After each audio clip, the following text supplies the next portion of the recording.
कभी अनजाने में हुई गलतियां कभी कभी अनजाने में हुई गलतियां भी इंसान की जिंदगी पे गहरे असरात छोड़ जाती हैं।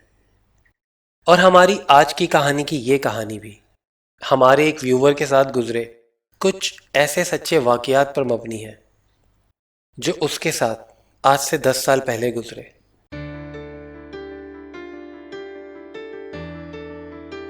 मुगलिया दौर से महलों और हवेलियों को रंग करना हमारा खानदानी पेशा था।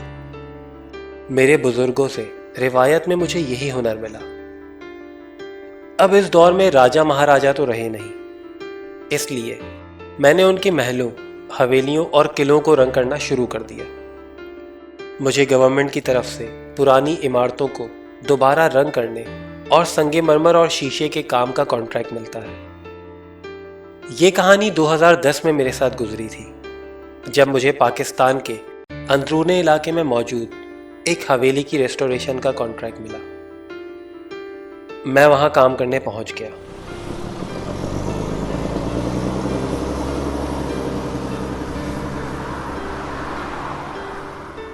हवेली से थोड़ा दूर मुझे गवर्नमेंट की तरफ से रिहाइश के लिए एक क्वार्टर यानी कि घर अलॉट हुआ था और मदद के लिए 2 कारीगर भी दिए गए थे। वो दोनों उसी इलाके के रिहायशी थे और मेरे घर से थोड़े ही फासले पर रहते थे। सुबह हुई और मैं हवेली पहुंच गया। थोड़ी देर बाद वो दोनों भी आ गए और हमने काम शुरू कर दिया। वो हवेली शायद बरसों से बंद पड़ी थी। धूल मट्टी ने हर चीज को छुपा के रखा हुआ था। शुरू के कुछ दिन हमने सफाई में गुजारे। एक दिन सफाई के बाद चाय के वक्फे के दौरान मेरे कारीगर ने मुझसे पूछा कि मैं किस रास्ते से हवेली आता हूँ। मैंने उसे अपना रास्ता बताया तो उसने मुझे एक शॉर्टकट के बारे में बताया, जिससे मेरा रास्ता आधे से भी कम वक्त में पूरा हो जाएगा। लेकिन उस रास्ते से आने के लिए एक कब्रिस्तान से गुजरना पड़ेगा। अगले दिन मैंने सोचा कि इस रास्ते से जाया जाए। सुबह के 10 बज रहे थे। गांव में शदीद सर्दी थी, धुंध पड़ी हुई थी। मैं कब्रिस्तान के गेट पे पहुंच गया और अंदर जाने का सोचने लगा। दिन के वक्त भी वो बहुत पुरस्कार लग रहा था। मैंने उसका कदीम जमाने का लोहे का दरवाजा पकड़ा और उसे खोला तो सारा सन्नाटा उसके शोर से खत्म हो गया। मैंने आगे बढ़ना शुरू किया। धुंध की वजह से ज्यादा दूर तक तो नहीं देखा जा रहा था।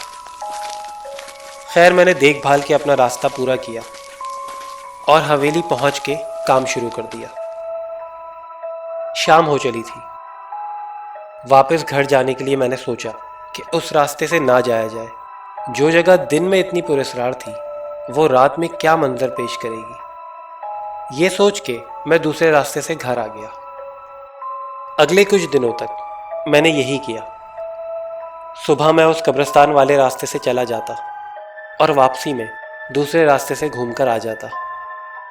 हवेली की सफाई तकरीबन हो चुकी थी। मैंने सोचा कि आज इसको ख़त्म करके कल सुबह से शीशे लगाने का काम शुरू किया जाए।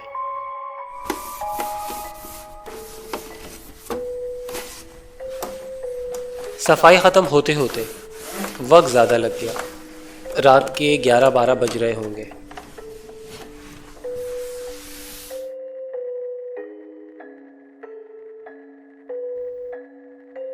मैं वहां से निकला, बहुत थक गया था। जल्दी पहुंचने का सोच के मैंने कब्रिस्तान से जाने का इरादा किया। शदीद सर्दी थी। हवा इतनी ठंडी थी कि जिस्म के जिस हिस्से से टकराए वो जगह सुन्न होने लगती थी। मैंने तेज़ कदमों के साथ चलना शुरू कर दिया। थोड़ी देर तक चलने के बाद एक आवाज़ की तरफ मेरा ध्यान गया। ना चाहते हुए भी मैंने पलट के देखा। धुंध की वजह से कुछ नजर नहीं आ रहा था, पर थोड़ी देर में मुझे अंदाजा हो गया कि ये आवाज़ मैं जिस सिमत जा रहा हूँ वहीं से आ रही है। मैंने दोबारा चलना शुरू किया। बढ़ते कदमों के साथ आवाज़ भी तेज़ होती जा रही थी और फिर एकदम सन्नाटा हो गया। हल्की सी हवा की आवाज़ में भी बहुत शोर था। मैं इधर उधर देख के चलता रहा और फिर मेरी नज़र एक औरत पे पड़ी। रात के इस पहर कब्रिस्तान में, जहाँ मेरे अलावा कोई जीता जागता इंसान मौजूद नहीं है, ऐसे हालात में उसे देखकर मेरा तो दिल बंद होने लगा। वो एक कब्र के ऊपर खड़ी थी। उसकी पीठ मेरी तरफ थी। शायद उसने मुझे अभी तक नहीं देखा था। बाल खुले हुए थे, मुंह आसमान की तरफ था और हाथों के हिलने से अंदाज़ा हो रहा था कि वो अपने दोनों हाथों से कुछ कर रही है। मेरी पूरी कोशिश थी कि मैं चुपचाप यहाँ से चला जाऊँ, पर खौफ मेरे दिमाग पे इस कदर चढ़ गया था कि मेरी टांगें कपकपा रही थी और लरसती टांगों से चलने की वजह से एक लकड़ी के ऊपर मेरा पाँव आ गया और उसकी आवाज़ सन्नाटे में गूंज गई। उस औरत ने मेरी तरफ पलट के देखा और वहां से तेज कदमों के साथ चली गई। मैंने बिना कुछ सोचे समझे भागना शुरू कर दिया और घर पहुंच के सांस ली। सारी रात मैं ये सोचता रहा कि आखिर वो कौन थी और इतनी रात में उस कब्र पे क्या कर रही थी। ये सोचते सोचते काफी रात गुजर गई। सुबह जोर जोर से दरवाजा बज रहा था। मैंने उठ के दरवाजा खोला तो मेरा कारीगर खड़ा था। मेरे हवेली ना पहुंचने पे वो खैरियत लेने के लिए आया था।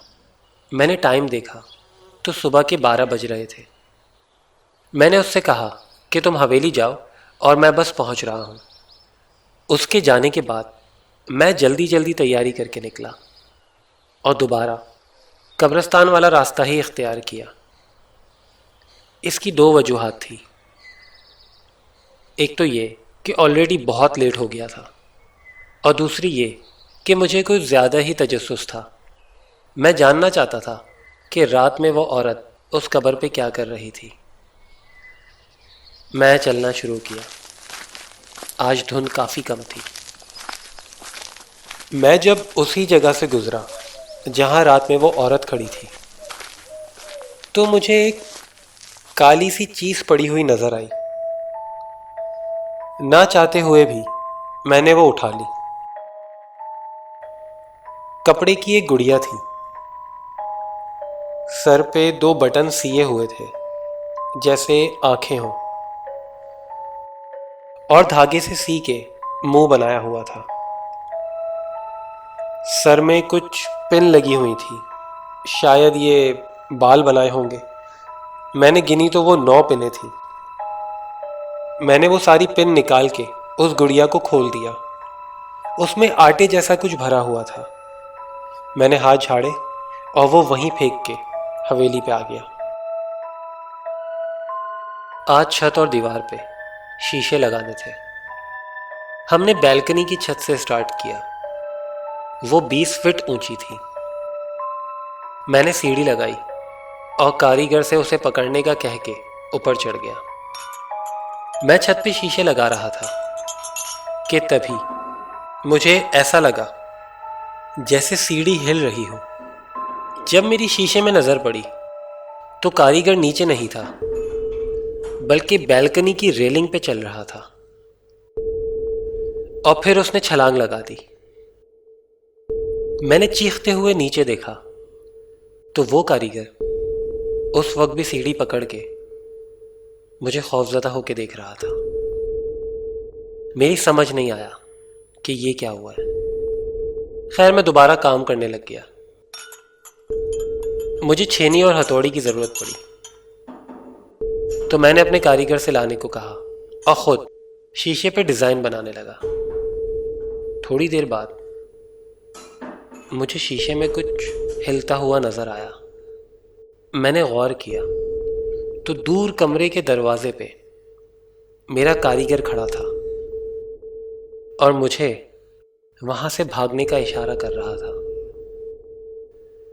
जब मैंने पलट के देखा तो मेरे बिल्कुल पीछे एक औरत खड़ी थी और हैरानी की बात यह थी कि उसके पांव जमीन पे ही थे। मैं सीढ़ी से नीचे कूदा और वहां से भाग गया। अगले कुछ दिन मैं काम पे गया ही नहीं। मेरी हिम्मत ही नहीं हो रही थी। मैं बहुत डर गया था। मैंने कुछ दिन की छुट्टी ली और वापस अपने शहर आ गया।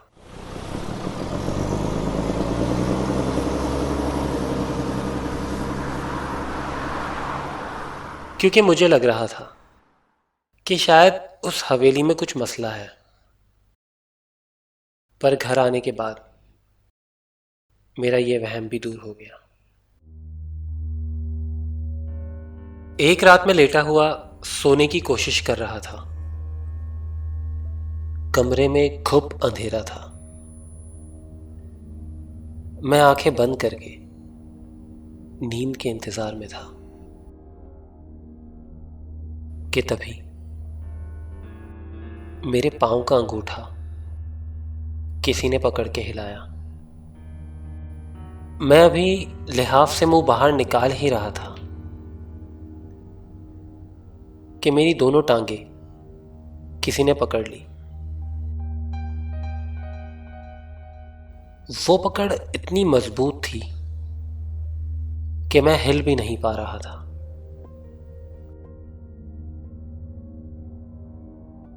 मेरा मुंह लिहाफ के अंदर ही रह गया और फिर आहिस्ता आहिस्ता वो चीज मेरे बिल्कुल ऊपर आ गई। मेरे सीने पे इतना वजन था कि मुझे लग रहा था मेरा दिल बंद हो जाएगा। मेरे दोनों हाथों ने हिलना बंद कर दिया था। मैंने बहुत कोशिश करके चीखना चाहा, पर मेरी चीख निकल ही नहीं रही थी। मुझे अपने ऊपर किसी का सांसें लेना महसूस हो रहा था। उसका वजन आहिस्ता आहिस्ता मेरे ऊपर बढ़ता जा रहा था। मैंने पूरी जान लगाकर कोशिश की और एक जोरदार आवाज मेरे हलक से निकली और वो वजन एकदम मेरे ऊपर से गायब हो गया। मेरे बड़े भाई वहीं सो रहे थे। वो घबरा के उठ गए। उन्होंने लाइट ऑन की। मैं बेड पे लेटा चीख रहा था। मुझे संभाला। थोड़ी देर बाद जब मेरे होश बहाल हुए तो मैंने उन्हें सारी बात बताई, पर उन्हें लग रहा था कि मुझे स्लीप पैरालिसिस हुआ है। मैंने भी उसकी इस बात पे यकीन कर लिया, क्योंकि स्लीप पैरालिसिस में बिल्कुल ऐसा ही होता है। अक्सर उस रात के बाद कभी कभी ऐसा होता कि मेरा छोटा भाई मेरे साथ मेरे बेड पे ही सो जाता था। एक रात मैंने सोते में करवट ली तो मुझे एहसास हुआ जैसे मेरे बराबर में वो लेटा हुआ है। मैंने उसके ऊपर हाथ रख लिया। और दोबारा सोने की कोशिश करने लगा। लेकिन मुझे कुछ अजीब सा खौफ आने लगा, क्योंकि एक तो उसका जिस्म उसके जैसा लग नहीं रहा था। ऐसा लग रहा था जैसे कोई बहुत ही कमजोर आदमी हो, इतना कमजोर कि उसके जिस्म में गोश्त नाम की चीज ही ना हो। मेरा भाई भी जिसामत में इतना ज्यादा तंदुरुस्त नहीं था, पर ना जाने क्यों ये जिस्म उसका नहीं लग रहा था। दूसरा, वो बहुत ही ठंडा हो रहा था। वो सांस भी बहुत आहिस्ता आहिस्ता रुक रुक के ले रहा था। मेरी हिम्मत नहीं थी कि मैं कंबल से मुंह बाहर निकाल के उसे देखूं। मैंने बहुत आहिस्ता से उसका नाम पुकारा, पर वो हिला तक नहीं। शायद गहरी नींद में है। मैं दोबारा उसका नाम लेता, पर उसने मेरा हाथ बहुत जोर से पकड़ लिया। अब मुझे यकीन हो गया कि यह हाथ मेरे भाई का नहीं है। मैंने अपना हाथ छुड़ाकर मुंह बाहर निकाला तो मेरी चीख निकल गई, क्योंकि वो मेरा भाई नहीं बल्कि कफन में लिपटी हुई एक लाश थी। मैं गिरता पड़ता कमरे से बाहर भागा। घर वाले मुझे दोबारा कमरे में ले आए, पर वहां अब कुछ नहीं था। पहला वाकया तो शायद मैं नजरअंदाज कर चुका था, लेकिन जो आज मेरे साथ हुआ वो यकीनन स्लीप पैरालिसिस नहीं था। अगली रात मैं अपने कमरे के बजाय दूसरे कमरे में दोनों भाइयों को अपने साथ लेके लेट गया। मुझे नींद नहीं आने की वजह से वो दोनों भी जागते रहे। हमने मूवी लगा ली। काफी देर तक मूवी देखते रहे। मूवी के दौरान मुझे हल्की हल्की सी नींद आने लगी। मेरे कहने पर उन दोनों ने मूवी बंद की और हम सो गए। रात में एक आवाज से मेरी आंख खुली। उसके बाद मेरा ब्लैंकेट आहिस्ता आहिस्ता नीचे जाने लगा। मैंने अंदर से ही उसे कस के पकड़ लिया। मैं अंदर ही अंदर बुरी तरह कांप रहा था, क्योंकि कोई लगातार मेरे ब्लैंकेट को खींच रहा है और वो आहिस्ता आहिस्ता मेरी ग्रिप से निकल रहा है। मेरी बहुत कोशिशों के बाद भी वो कंबल मेरे ऊपर से हट गया। अब मेरे सामने 3 औरतें खड़ी हैं। काला अबाया पहना है और नकाब किया हुआ है। सिर्फ उनकी आंखें नजर आ रही हैं। अंधेरे में वो अपनी सफेद आंखों से मुझे घूर के देख रही हैं। उन्होंने मेरे दोनों पांव पकड़े और मुझे घसीटते हुए गैलरी में ले जाने लगी। मैंने अपने आप को बचाने के लिए गैलरी के दरवाजे की चौखट पे अपने दोनों हाथ रख लिए, और जैसे ही मैंने हाथों से जोर लगाया, मेरी आंख खुल गई। लेकिन हैरानी की बात यह थी कि जब मेरी आंख खुली, मैं गैलरी के दरवाजे के बीचों बीच पड़ा था।